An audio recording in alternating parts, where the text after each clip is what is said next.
Bon, on se retrouve aujourd'hui à la gare d'Austerlitz. La gare d'Austerlitz pour faire un trajet qui va nous emmener jusqu'au quartier de Javel, dans le 15e arrondissement de Paris. Alors, pour ceux qui ne sont pas hyper familiers de la capitale, on part à peu près de l'est de Paris et on va se diriger vers l'ouest. Via le tracé de la Seine, donc un peu en arc de cercle, pas complètement direct, mais via la piste cyclable V9G, et qui est très agréable. Moi j'aime beaucoup cette piste cyclable, je m'en sers très souvent, notamment quand je vais à Longchamp, parce que elle offre quand même une possibilité de rouler quand même assez vite. Donc j'aime beaucoup cette piste cyclable et vous allez le voir, en fait ce que je voulais vous présenter premièrement dans cette vidéo, c'était à quel point c'était fluide de rouler sur cette piste, pour peu que le trafic automobile et le trafic cyclable, des vélos, puisqu'il y a quand même pas mal de vélos sur cette piste maintenant, est modéré. Et puis il y avait une deuxième raison pour laquelle je voulais vous montrer ce rush après l'avoir filmé. C'est que non seulement je me suis rendu compte que c'était fluide comme attendu, puisque c'était le motif premier de cette vidéo, mais qu'au-delà de la fluidité, c'était rapide. J'ai réussi à rouler à une belle allure, et je me suis dit là, tiens, euh, j'ai envie de faire une vidéo un petit peu comme dans la continuité de ce que j'avais sorti euh, récemment quand j'ai dépassé les 128 voitures. Mais cette fois-ci, voilà, j'ai vraiment pris la grosse tête et je me suis dit, là, c'est pas 128 voitures que j'ai envie de dépasser, c'est le RER. Le RER, pourquoi? Qu'est-ce que vient faire le RER là-dedans?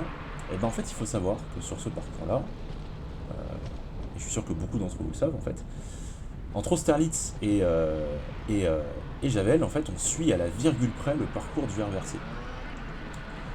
Et tout aussi express que soit le RER, euh, c'est un RER qui est connu des Parisiens et même des Franciliens en général pour être particulièrement lent, surtout dans sa traversée de la capitale. Si bien que je me suis dit en regardant le rush, est-ce qu'il n'y avait pas moyen que sur ce parcours, je puisse rivaliser avec le RER? Ce serait quand même assez incroyable. Un vélo contre le RER, le combat a l'air perdu d'avance, mais là, dans ce cas-là, peut-être qu'avec la vague verte dont j'ai bénéficié, euh, je puisse faire la différence.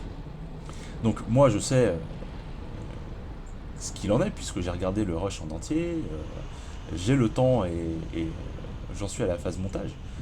Donc je sais euh, qui a gagné de nous deux, mais j'avais envie de faire peser le suspense sur les 15 minutes de cette vidéo. Alors comment ça s'organise? Là, j'ai mis un chronomètre en haut, euh, en haut à droite de votre écran qui indique le temps à partir duquel je suis parti de la gare d'Austerlitz. J'arrêterai tout naturellement ce chronomètre une fois qu'on arrivera à la gare de Javel, ce qui nous donnera le temps que j'aurai mis pour parcourir les 8,2 km que j'ai compté grâce à Google entre la gare d'Austerlitz et la gare de Javel. Pour connaître le temps de parcours du RERC, alors je ne me suis pas défié avec un train en particulier et avec quelqu'un que j'aurais mis dans un train pour contrôler que j'arrive bien avant. Non, j'ai simplement pris les horaires du RERC sur une journée comme la nôtre, une journée aux heures creuses, les heures les plus favorables pour que le RER roule vite. J'ai pris les horaires et j'ai regardé quel est le temps moyen que met un train du RERC pour faire ce même parcours. Et donc avec ce temps moyen, on pourra comparer. On pourra se comparer, hein, on pourra savoir qui va le plus vite entre une bicyclette et ce monstre de puissance qu'est le RER. A priori, euh, le défi est perdu d'avance, mais vous allez voir, c'était assez tendu. Peut-être que je suis arrivé une minute après, peut-être que je suis arrivé en même temps, peut-être que je suis arrivé une minute avant, peut-être même deux. Ah, on va voir. Donc voilà, on est parti, on en est à 4 minutes 19, on a passé, je crois, la gare de Saint-Michel-Notre-Dame. Les repères spatiaux que j'ai mis en œuvre, c'est que à chaque gare du RERC, on va le voir, je vais vous l'indiquer avec une petite pancarte SNCF de ma création. Et donc là, si je connais bien ma petite carte du RER, là on est entre Saint-Michel-Notre-Dame et le musée d'Orsay. Donc là on se dirige vers le musée d'Orsay, ensuite ce sera les Invalides, ensuite ce sera le pont de l'Alma. Donc voilà pour le défi. On verra ça d'ici la fin de la vidéo.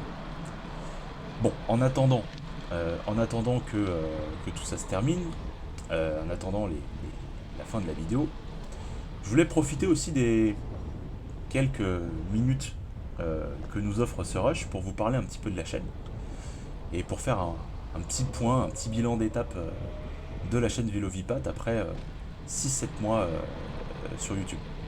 Il faut savoir du coup que j'ai sorti ma première vidéo en septembre, donc c'est une chaîne qui est somme toute assez récente dans l'univers vélo.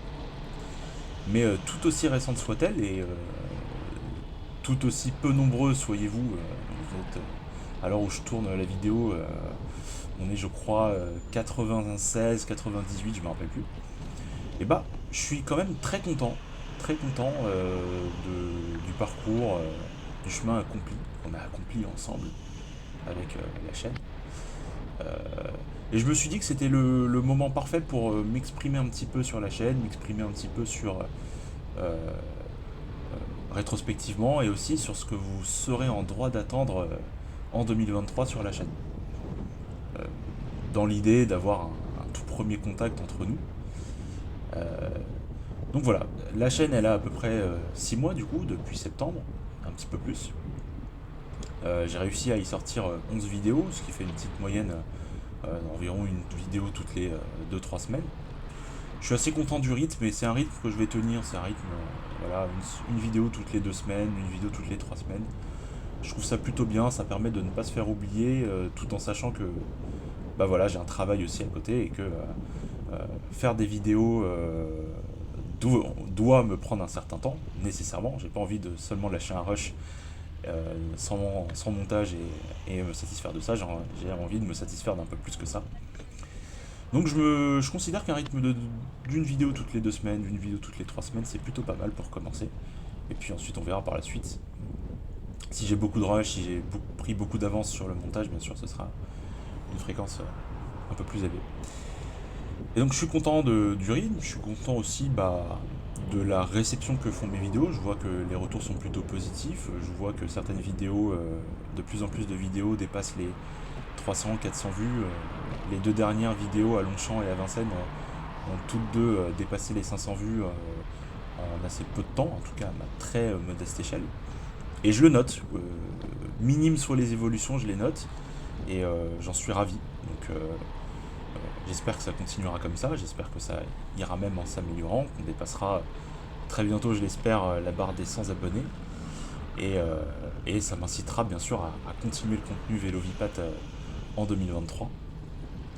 Par ailleurs, puisqu'on est justement sur 2023, la chaîne va bien sûr continuer à être aussi productive qu'elle ne l'a été, puisque je suis très content et que je suis très motivé pour l'instant à faire des vidéos.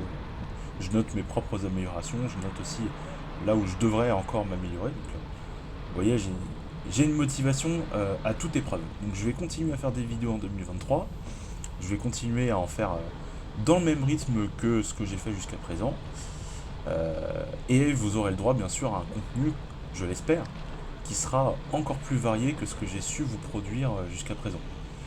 Parce que jusqu'à présent ça a été 11 vidéos en région parisienne, une seule en dehors de l'Île-de-France, celle où je relie Orléans et Tours. Je vois qu'elle a pas trop mal marché, ça va, mais je note surtout que il y a des choses à faire pour que ce soit encore mieux. Donc je ferai des efforts bien sûr sur le commentaire, sur le parcours commenté. Je vois que ça vous aimez bien le côté un petit peu interactif que ça permet d'avoir. Donc je vais continuer sur cette lancée là. Et bien sûr des vidéos des zonages de ce type là, il y en aura en 2023, il y en aura même plus que sur l'année précédente. J'espère que j'arriverai à en sortir, je sais pas, entre 5 et 10 pour que ça puisse offrir un peu plus de variation que les vidéos Polygone et les vidéos Longchamp qui, somme toute, marchent plutôt pas mal. Mais j'ai envie de proposer quelque chose de diversifié, et puis je suis sûr que c'est quelque chose qui ne pourra vous faire que plaisir. Donc, des choses sont en train de se mettre en place. Je sais à peu près ce que je vais faire dans les semaines qui vont venir. Je sais qu'il y aura du nord de la France, je sais qu'il y aura du sud de la France, je sais qu'il y aura toutes sortes de vidéos commentées, non commentées. En tout cas, c'est ce que je suis en train de me faire comme schéma mental à l'heure actuelle. Mais je vais rien vous dire de plus, déjà parce que j'aime bien faire des petites surprises. Je vais rien vous dire de plus. Je vais simplement Voilà, faire le truc, rester temps présent, sans prise de tête. On verra bien ce que j'arriverai à sortir. Souvent j'ai des idées qui me viennent et finalement je change un peu d'avis. Je me dis que c'est mieux de procéder d'une autre façon. Et ça m'est arrivé encore hier soir. Je me suis dit d'un coup je vais faire une vidéo. Donc c'est spontané. Donc je sais qu'il y aura du contenu a priori des zonages. Je sais qu'il y aura du nord, du sud de la France. Après, quel type de contenu en particulier, comment la vidéo sera amenée, ça pour l'instant je préfère me laisser le temps d'y réfléchir et aussi de voir ce que les rushs donnent parce que souvent j'adapte comme tout le monde le format de la vidéo au rush. Donc voilà. Je vous en dis pas plus. Aussi, dans un but de ne pas faire des promesses en l'air, ma chaîne est jeune. euh, L'accident est vite arrivé. Je veux dire, je pars en dézonage, j'oublie une batterie et c'est là que tout le programme d'une semaine peut être à revoir. Donc, je préfère vous dire que vous êtes en droit d'attendre en 2023, donc il y aura de ça, c'est sûr, parce que je vais énormément dézonner, donc forcément dans le lot, il y aura des choses qui vont moins bien se passer que d'autres, mais surtout, voyons les choses positivement, il y aura des choses qui vont mieux se passer que d'autres. Donc il y aura du contenu dézoné, il y aura du contenu en région, il y aura du contenu paysage, je l'espère. Et, j'ai hâte de vous présenter ça et que vous m'en fassiez vos retours. Voilà pour l'aspect rétrospective, prospective 2023, prospective à 6 mois, hein, parce que au-delà de septembre-octobre, ce sera en fonction de ce que j'aurai réussi à trouver comme autres idées. J'ai des idées à peu près pour les 6-7 prochaines vidéos, mais voilà, après il y aura la suite de l'année bien sûr. Bon, comme vous pouvez le voir, on a dépassé la tour Eiffel, je reviens au contenu de la vidéo quand même. On en est déjà à 12 minutes, hein, que le temps avance vite. Et comme vous l'avez vu, et bah c'est fluide. Hein. C'est fluide. Hein. Je crois que j'ai dû m'arrêter 2 ou 3 fois pour laisser passer les piétons. Les feux verts m'ont fait quand même de relativement beaux cadeaux. Parce que en fait, cet axe-là est aussi bénéficiaire, je pense, de la fameuse vague verte hein, qui permet au feu de passer au vert lorsque on respecte une allure comprise entre 30 et 35 km/h. Et là, comme c'est complètement mon allure, je sais pas si vous voyez sur mon compteur, comme c'est complètement mon allure, et ben les feux s'offrent à moi. Donc j'arrive à maintenir une belle vitesse. Alors que pourtant il y avait un petit peu de vent de face sur la première partie de la vidéo, qui va se transformer en vent de dos à mesure que je me dirige vers l'ouest de Paris.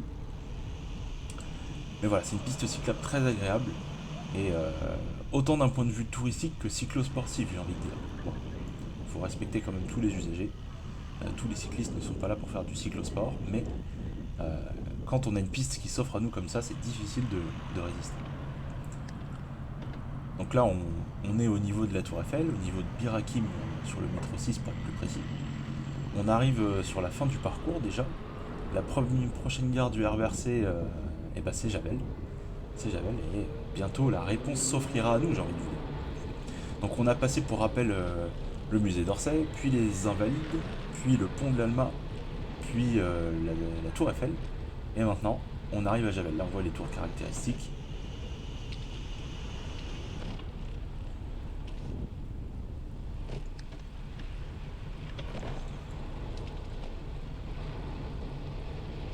Et là, je profite du vent de dos. Hein. Là c'est tout chousse. Pas de cycliste devant moi, pas de cycliste derrière moi. Je peux rouler assez vite.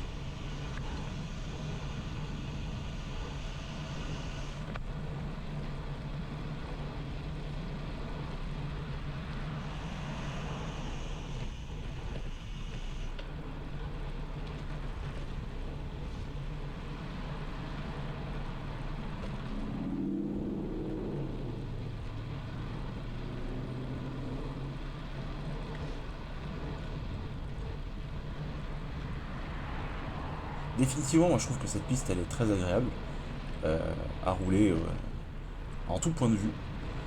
Mais il faut savoir que la vague verte marche particulièrement bien dans le sens est-ouest, le sens qu'on prend actuellement.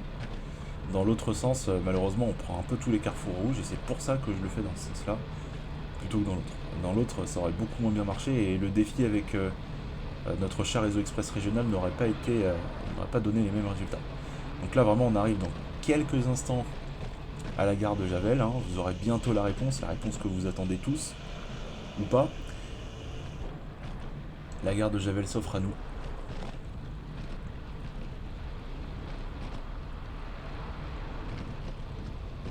Et alors, qu'est-ce que vous pensez là? Vous pensez que je le bats? Vous pensez que je le bats pas? Ah, elle est juste là, le bâtiment de la gare. Top, là je vais arrêter le chronomètre. 15 minutes 30. Ah, et regardez-moi ça! Regardez-moi ça, le RERC ne met que 17 minutes, on l'a fait en 15 minutes 30.